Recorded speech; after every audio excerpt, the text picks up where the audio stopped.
Hi, my name is Leon Chodos, and for the last 9 years, I have been the Associate Principal Bassoonist and the Contrabassoonist of the Utah Symphony.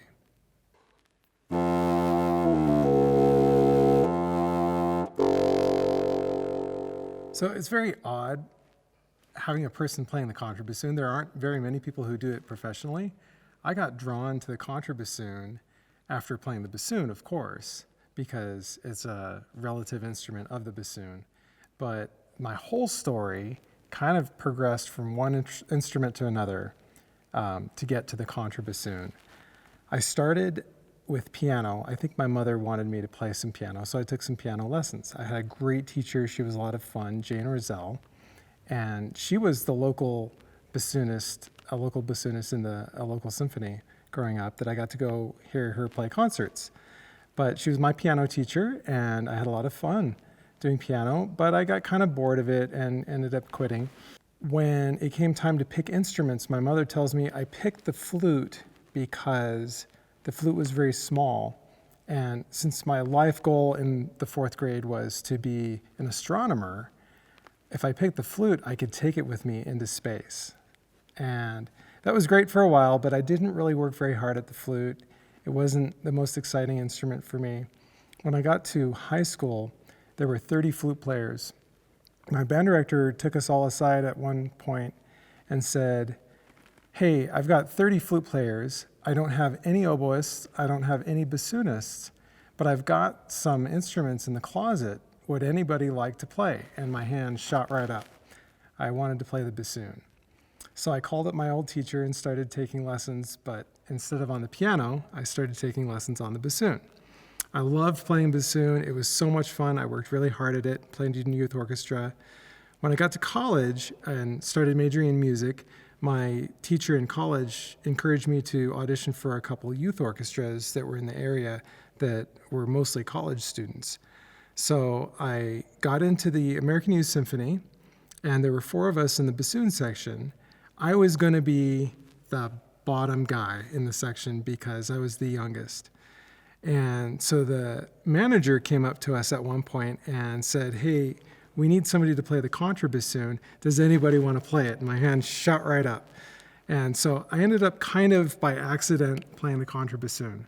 But right from the first concert, playing pictures at an exhibition on the contrabassoon, I fell in love with it. I loved playing the really low notes, and I loved having my own part. It was just that much fun.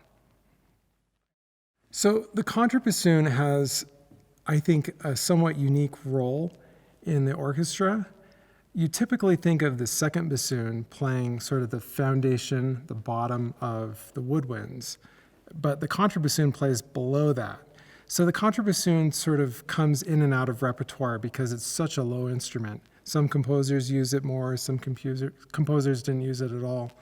But when it comes in, a lot of the times, composers use it just to play really weighty, heavy bottom notes. But my favorite composer is probably Ravel, because instead of just giving it the weighty bottom notes, he gives the contrabassoon a lot of solos and interesting things to play. So contemporary composers today are, many of them being adventurous with the contrabassoon, some of them probably being too adventurous, but many of them still fall into the same trap as composers of yesterday, not really challenging the instrument too much and keeping it to whole notes and simple things. Oddly enough, though, the first person to use it in a symphony, a symphonic piece, was Beethoven's Fifth Symphony. When Beethoven added the contrabassoon in, he basically doubled the bass part and just added it into the 4th movement. It's really hard to play. It's one of the hardest things I think I still play today. Even though I've played it many, many times, it's still something I have to practice. But it's a lot of fun to play, and it really shows what the instrument can do. I wish composers today remembered that. I think the one thing that feels limiting on the contrabassoon is that so many composers don't think it can do as much as it can do, and so they end up writing a lot of whole notes and a lot of rests.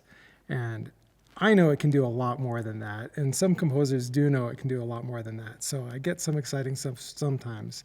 but I wish more composers did more fun things with it more of the time. So there are different special effects you can do on the contrabassoon. One of them, which you can do on any wind instrument, is the Flutter Tone.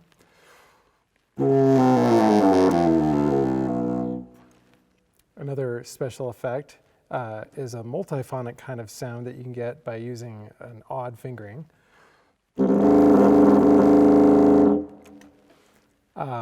And one other effect that I used recently in a concert, you remove the reed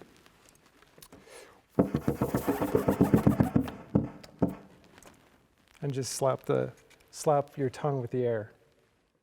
My job with the Utah Symphony is a little extra special in that I get to play associate principal and contrabassoon. So I get to fill in frequently to play principal bassoon.